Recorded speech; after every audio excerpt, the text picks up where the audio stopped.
Thank you. Thank you. Thank you all. Thank you all so much. Thank you for that wonderful video. Thank you for this warm welcome. Now, thank all of you, really. I've stood on your shoulders for everything I have done. Every single thing. I thank you. I want to thank the officers and the board of LeGaL, the foundation, for this signal honor. So they gave me this step stool up here, so I guess I should use it, but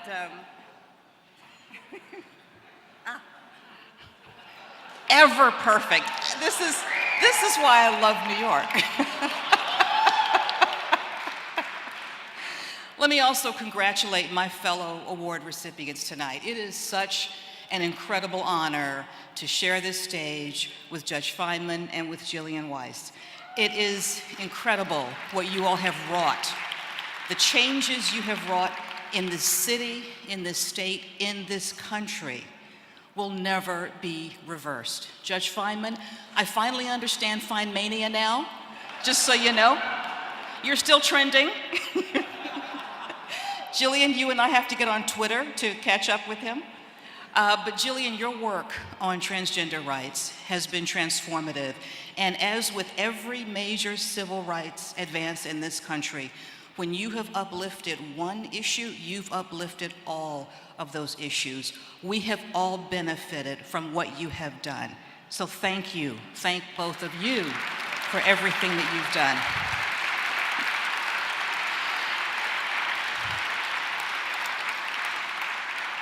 But really, my biggest thanks and appreciation go to this wonderful organization.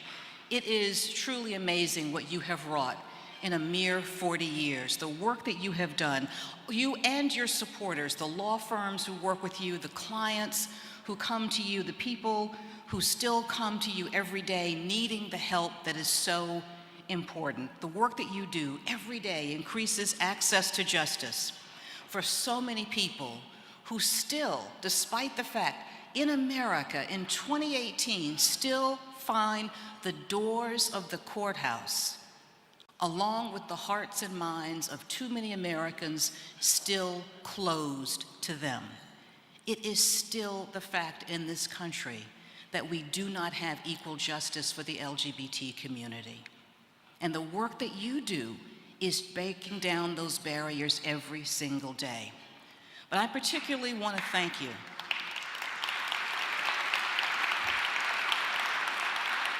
I want to thank you for your focus on young people, because this is where we have to devote our interests, particularly now, particularly in this climate. You are, of course, advancing the next wave of legal warriors, the people who are going to be standing up here in a few years receiving the awards, are going through your mentor and your scholarship programs now. That is exactly what you have to do. But most importantly, your work with teenagers and young people who are still struggling to recognize themselves and make their way through a challenging world that so often does not want to recognize their individual beauty and their potential. Your work has never been more important, because as statistics have recently shown, despite all the progress that we've made, and perhaps even because of it, we are living in increasingly dangerous times for the LGBTQ community. I could not be more serious about that. I cannot be more serious about that. Statistics show that hate crimes are increasing, that they are increasing not just for the religious groups, although that is troubling as well. They are increasing against racial groups, but they are increasing against this community, and as always, some of our most vulnerable victims, transgender women of color.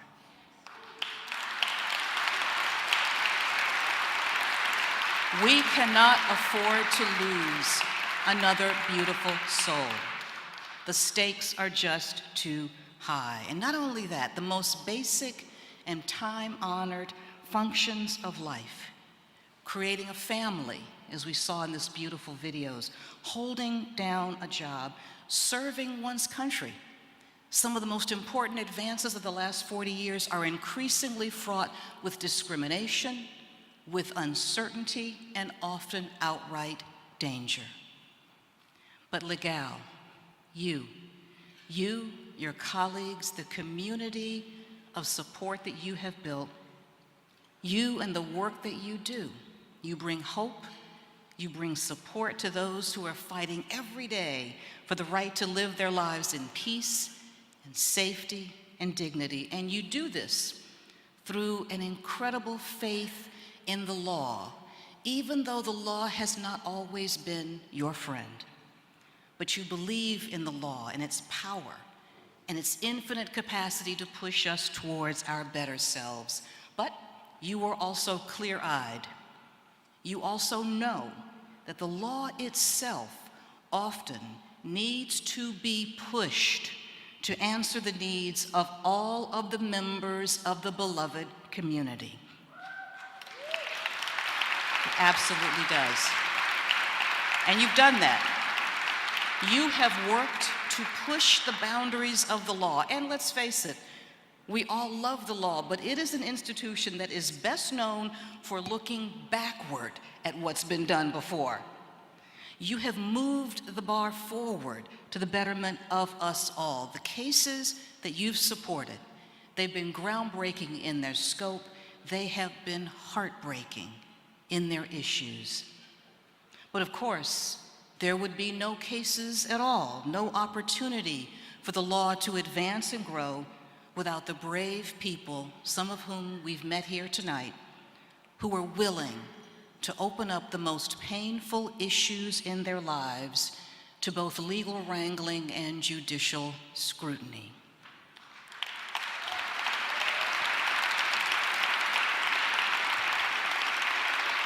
And I'm so glad that you saluted them. And these brave souls would have no path to legal recourse at all without you, without LeGaL, without your partners, and I thank you for that. You are the bedrock of this community. The courage and generosity of everyday people who support the cause, who build the cases, who stand as plaintiffs, has been the key to every major development in the history of civil rights in this country. And make no mistake about it, LGBTQ rights are civil rights. There is no debate.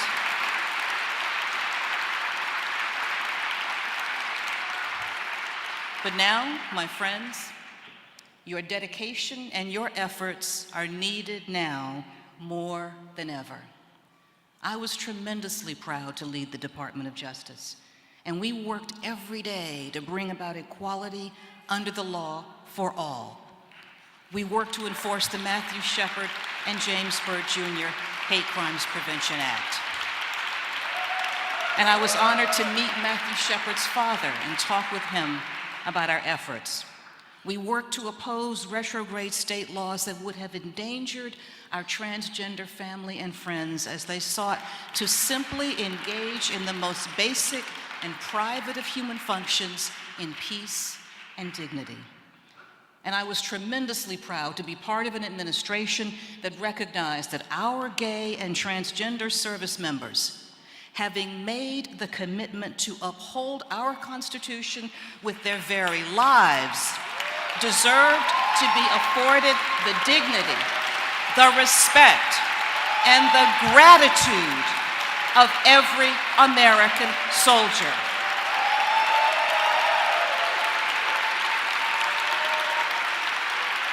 I was honored to stand in that place because I stood on your shoulders because of all the work that you had done.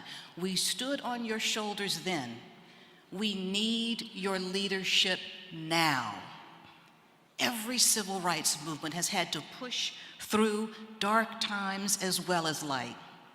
And it is certainly true that the turn of the electoral wheel has left many of us feeling as if we are a stranger in a strange land, even in our own country. We're watching this nation's headlong dash back to the 1950s. We're watching decades of progress being challenged and reversed. We're watching the language of our leaders turn from inclusion to narrow-mindedness. But the path to equality has never been smooth for any of us. It has not. We have always had twists. We have had turns. We've had outright reversals. And every advance in civil rights, every advance in human rights has generated a backlash. And we are in the middle of that backlash now, with efforts around us to reverse the legacy of inclusion, both in policy and the law, that we have all spent years trying so hard to build. And I know these are difficult times. I know that these are challenging times in which to do the work that means so much to you. It is disturbing to me and so many others to see these reversals take place. But I'm here to tell you tonight that the legacy of the past administration is more than the statutes that we were able to pass and the policies that we were able to craft and the positions that we took in court. Those were important. They were tremendously important, but the true legacy of all that time is all of the people who were uplifted by those actions, who were given safety by those decisions, and who were empowered to live their full lives, and who were finally told that their government recognized their worth. And they will not forget that. The legacy, it's the awakening in their hearts and minds of their strength, of their power, of their voices. And the legacy is all of you who use the law both as a sword and a shield on behalf of the most vulnerable among us. Now, I know that those efforts will continue, but I also know that these are difficult times, and in difficult times, when you can't always reap the rewards of advancement, the efforts have to increase to sow the seeds for future progress. And that's why your work is so important, particularly the work you're doing to prepare young lawyers to carry on this fight. You have helped so many in the march towards equality, but you also know that true equality is conferred not by the law, but by our humanity. And the law is the means that we use to make manifest that reality. Keep bending, keep pushing, keep advancing this issue, keep advancing these changes in the law, because our legacy lives on in you. And the legacy begun 40 years ago by the founders of this organization has taken tremendous root, and the flowers you have created are incredible. And as I look out over this room of committed advocates and this room of true leaders, I am confident that despite the darkness of the hour, that legacy will not only live on, but we will prevail again. We absolutely will. The path of history tells us that. The path of progress tells us that. The work that all of you have done when no one believed in it tells us that. We will prevail again. So thank you. Thank you not just for having me here and for this wonderful award, but thank you most of all for working every day on behalf of those who have been too often without hope and without a helping hand. I could not be prouder of all of you. Thank you so very much.